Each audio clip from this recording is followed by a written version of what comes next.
ជីវវិទ្យាថ្នាក់ទី11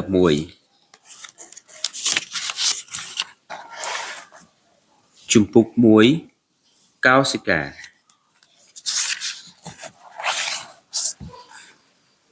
មេរៀនទី1សមាសធាតុគីមីក្នុងកោសិកានៅក្នុងវីដេអូនេះយើងនឹងសិក្សានៅចំណុចបន្តគឺចំណុចទី 2.1 glycid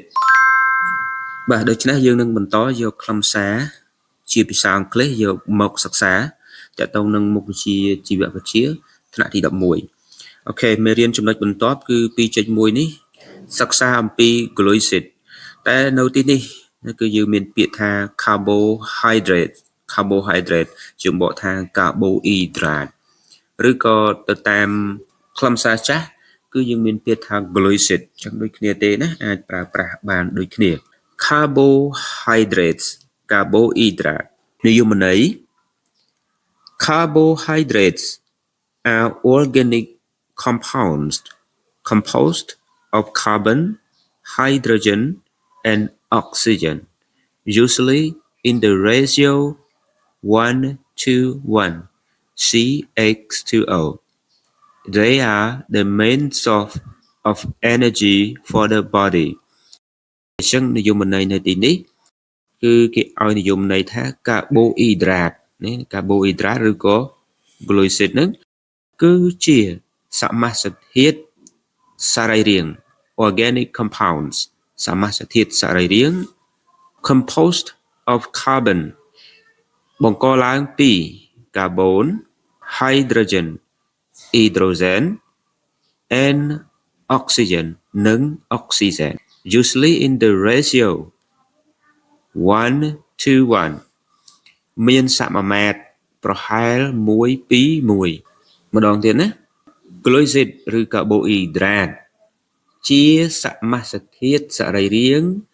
បង្កឡើងដោយអាតូមកាបូនអ៊ីដ្រូសែននិងអុកស៊ីសែនតាមសមាមាត្រប្រហែល1:1 CH2O. They are the main source of energy for the body. វាជាប្រភពថាមពលដ៏សំខាន់របស់សារពាង្គកាយ main source នៅវាជាប្រភពថាមពលដ៏សំខាន់របស់សារពាង្គកាយដែលយើងធ្លាប់សិក្សារួចមកហើយថាវាជាអាហារផ្ដល់ថាមពលអូខេអញ្ចឹងបន្តទៀត composition ធាតុបង្ករបស់ glycid ឬកាបូអ៊ីដ្រាតទី1គឺ carbon កាបូនទី2 hydrogen គឺអ៊ីដ្រូសែនទី3 oxygen គឺ oxygen អញ្ចឹងគេអាចទៅសេវាថាម៉េចដាក់សមាមាត្រ CHO គឺសមាមាត្រ1:1នេះគឺជាធាតុបង្ករបស់កាបូអ៊ីដ្រាតឬក៏ glycid បាទបន្តទៀត type ប្រភេទតើ glycid ឬកាបូអ៊ីដ្រាតមានប៉ុន្មានប្រភេទអ្វីខ្លះ 1. Monosaccharide or simple sugars, the simplest form of sugar consisting of a single sugar molecule.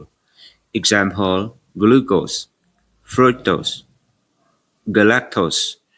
បាទអញ្ចឹងប្រភេទទី1នេះគឺយើងហៅថាជា monosaccharide ឬក៏ស្ករងាយយើងអាចហៅថា monosaccharide ឬក៏ស្ករងាយ monosaccharide or simple sugars អ្វីទៅជា monosaccharide the simplest form of sugar គឺជាស្ករងាយបំផុត consisting of a single sugar molecule កើតពីស្ករតែមួយ molecule monosaccharide សំខាន់ដែលយើងតែងជួបប្រទះទី1គឺ glucose ទី2 fructose ទី3 galactose glucose fructose galactose monosaccharide ទាំង3នេះវាមានរូបមន្តដូចគ្នាទេវាជា monosaccharide វាគឺជាស្ករងាយដែលមានអាតូមកាបូន6ប្រភេទទី2 disaccharide two monosaccharide linked example sucrose lactose maltose ប្រភេទទី2យើងហៅវាថាជា disaccharide disaccharide គឺ disaccharide disaccharide កើតពី monosaccharide 2 ឬក៏ស្ករងាយ2ភ្ជាប់គ្នាហៅថា disaccharide two monosaccharide link disaccharide សំខាន់មានដូចជា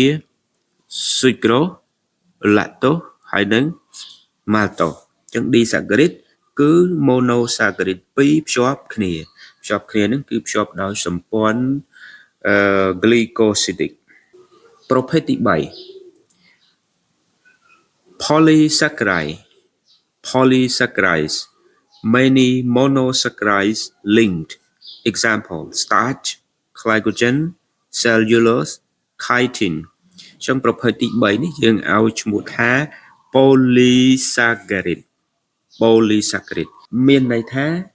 ជា molecule ស្ករដែលកើតពី monosaccharide ច្រើនភ្ជាប់គ្នាជាច្រវាក់ many monosaccharide linked គឺ monosaccharide ច្រើនភ្ជាប់គ្នា polysaccharide សំខាន់ដែលយើងច្រើនជួបប្រទះនោះទី1គឺ starch អាមីដុងទី2 glycogens glycogen ទី3 cellulose គឺ cellulose និងទី4នោះគឺ chitin ចឹងមានអាមីដុង glycogen cellulose chitin ទាំងអស់នេះគឺជា polysaccharide គឺ molecule ស្ករដែលកើតពី monosaccharide ច្រើនភ្ជាប់គ្នាជាច្រវាក់បាទបន្តទៀត main function in the body មុខងារសំខាន់នៅក្នុងសារពាង្គកាយ carbohydrate ឬ glucid មានមុខងារច្រើនយ៉ាងនៅក្នុងសារពាង្គកាយនៅទីនេះយើងនឹងលើកយកមុខងារមួយចំនួនទី1 provide immediate energy គឺផ្ដល់ថាមពលលឿន provide immediate energy ផ្ដល់ថាមពលលឿនអញ្ចឹងមុខងារទី1នេះគឺមុខងារផ្ដល់ថាមពលហើយវាផ្ដល់ថាមពលលឿននៅពេលដែលយើងហៅហត់នឿយហត់អស់កម្លាំងបន្ទាប់ពីធ្វើការយើងហូបបាយហូបអាហារផ្សេងដែលមានពពួកកាបូអ៊ីដ្រាតមិនយូរទេយើងនឹងមានថាមពលឡើងវិញអញ្ចឹងមានន័យថាតួនាទីរបស់កាបូអ៊ីដ្រាតឬក៏ glucid នេះវាផ្ដល់ថាមពលលឿនឧទាហរណ៍ដូចជា glucose ដែលមាននៅក្នុងបាយឬក៏នំប៉័ងឬក៏ផ្លែឈើដំឡូងបារាំងបាទឬក៏ទឹកដោះគោផ្លែចេកទាំងអស់នេះមាន glucose ដែលយើងបរិភោគហើយយើងអាចទទួលបានថាមពលភ្លាមទី2មុខងារទី2 serve as energy storage serve as energy storage គឺមានមុខងារស្តុកទុកថាមពលអញ្ចឹងវាមិនត្រឹមតែផ្ដល់ថាមពលទេប៉ុន្តែវាអាចស្តុកទុកថាមពលជាបដិសន្នស្តុកទុកថាមពលជាអាហារបម្រុងទី1នោះគឺវាអាចស្តុកទុកក្នុងទម្រង់ជា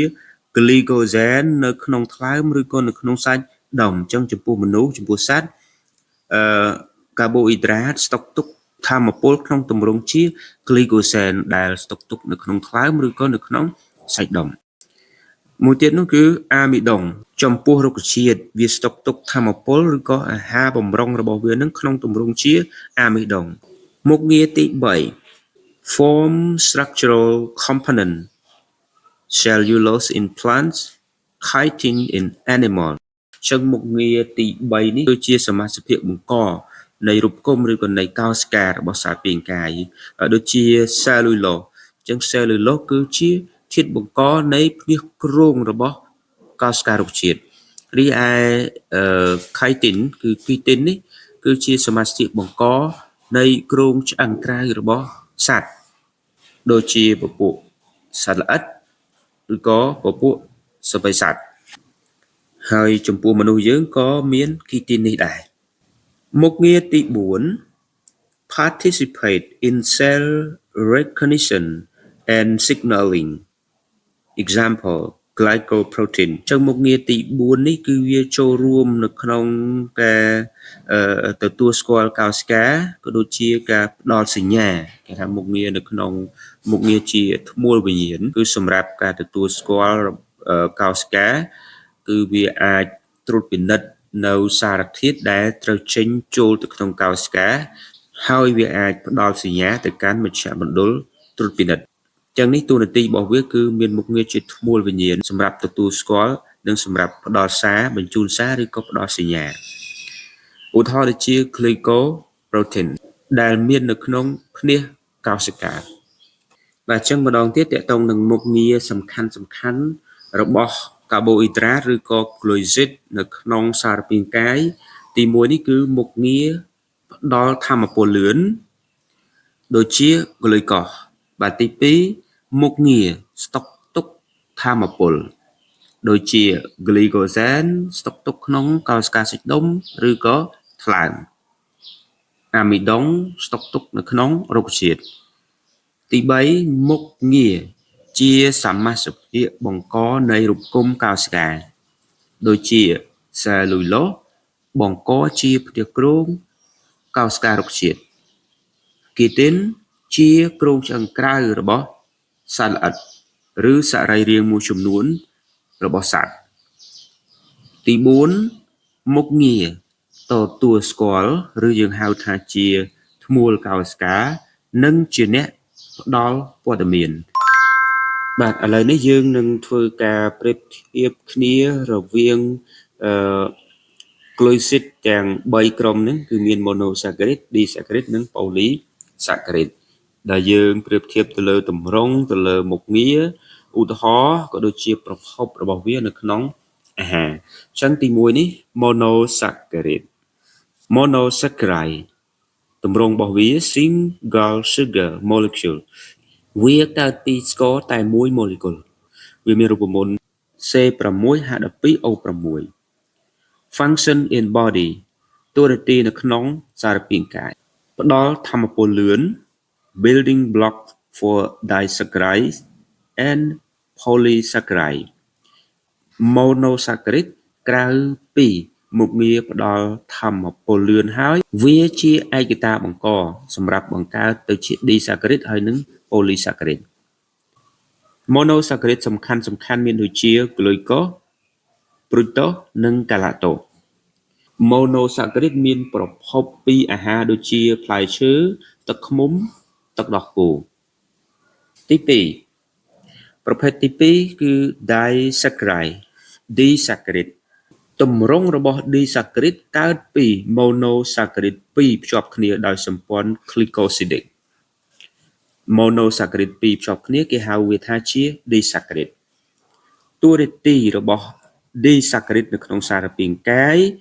វាផ្ដល់ថាមពលរយៈពេលខ្លី short term energy source គឺជាប្រភពថាមពលរយៈពេលខ្លី transportable form of sugar វាជាទម្រង់ស្ករដែលអាចដឹកនាំបាន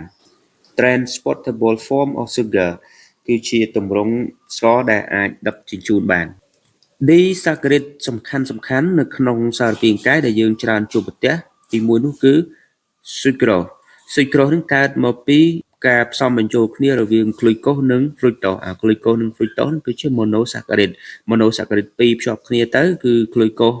បូកជាមួយនឹង fructose បង្កើតបានទៅជា sucrose ប្រភេទទី2នេះគឺ lactose កើតមកពី glucose ផ្សំជាមួយ galactose ប្រភេទទី3គឺ maltose កើតពី glucose ផ្សំជាមួយនឹង glucose អញ្ចឹង maltose កើតពី glucose 2 molecule ឯ lactose កើតពី glucose 1 molecule និង galactose 1 molecule ឯ sucrose កើតពី glucose 1 molecule និង fructose 1 molecule តែចំពោះប្រភព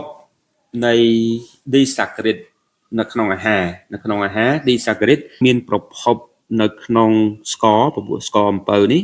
table sugar ស្ករសម្លរបស់យើងហ្នឹងអញ្ចឹងក្នុង table sugar វាមានស្ករពពួក sucrose នៅក្នុងហ្នឹង milk គឺទឹកដោះគោដែលមានស្ករ lactose malted food នេះគឺត្រប៉ែហ្នឹងក្នុងត្រប៉ែវាមានស្ករ disaccharide ប្រភេទ maltose បាទបន្តទៀតគឺប្រភេទមួយទៀតយើងហៅថាជា polysaccharide polysaccharide ទម្រង់របស់វាគឺជា long chains of monosaccharides គឺ monosaccharide ច្រើនភ្ជាប់គ្នាជាច្រវាក់ហៅវាថាជា polysaccharide តួនាទីរបស់ polysaccharide long term energy storage គឺស្តុកទុកថាមពលរយៈពេលយូរមុខងារទី2គឺ structural support គឺមុខងារទ្រទ្រង់រូបគុំរបស់សារពាង្គកាយរូបគុំរបស់កោសិកា polysaccharide សំខាន់មានដូចជា glycogen មាននៅក្នុងសាច់ starch អាមីដុងគឺមាននៅក្នុងរុក្ខជាតិ cellulose គឺមាននៅក្នុងរុក្ខជាតិដែរ cellulose គឺ cellulose មាននៅក្នុងភ្នាសគ្រោងរបស់កោសិការុក្ខជាតិ chitin គឺជាគ្រោងឆ្អឹងក្រៅ exoskeleton គឺមាននៅក្នុងគ្រោងឆ្អឹងក្រៅនៃសត្វមួយចំនួនដូចជាពពួកសត្វល្អិតឬក៏ពពួកសត្វសត្វប្រភពរបស់ polysaccharide នៅក្នុងអាហារទី1គឺមាននៅក្នុងបាយនៅក្នុងកនេះ rice wheat គឺពួកស្រូវសាលី potato ដំឡូងបារាំង corn មាននៅក្នុងពោត vegetable មាននៅក្នុងបន្លែ whole grains គឺមាននៅក្នុងគ្រាប់របស់រុក្ខជាតិគ្រាប់ធញ្ញជាតិដូច្នេះយើងសរុបមកវិញកាបូអ៊ីដ្រាតឬ glucose ជាសមាសធាតុសរីរាង្គបង្កឡើងដោយអាតូមកាបូនអ៊ីដ្រូសែននិងអុកស៊ីសែនតាមសមាមាត្រប្រហែល1 2 1វាជាប្រភពថាមពលដ៏សំខាន់សម្រាប់សារពាង្គកាយកាបូអ៊ីដ្រាតមាន3ប្រភេទរួមមាន monosaccharide disaccharide និង polysaccharide monosaccharide ឬស្ករងាយជាស្ករងាយបំផុតដែលកើតឡើងពីស្ករតែមួយម៉ូលេគុលមានដូចជា glucose fructose និង galactose disaccharide កើតពីការភ្ជាប់គ្នារវាង monosaccharide 2 ឬស្ករងាយ2រួមមាន sucrose ឬ saccharose lactose និង maltose polysaccharide កើតពី monosaccharide ច្រើនភ្ជាប់គ្នាដូចជា អាមីដុង glycogen cellulose និង chitin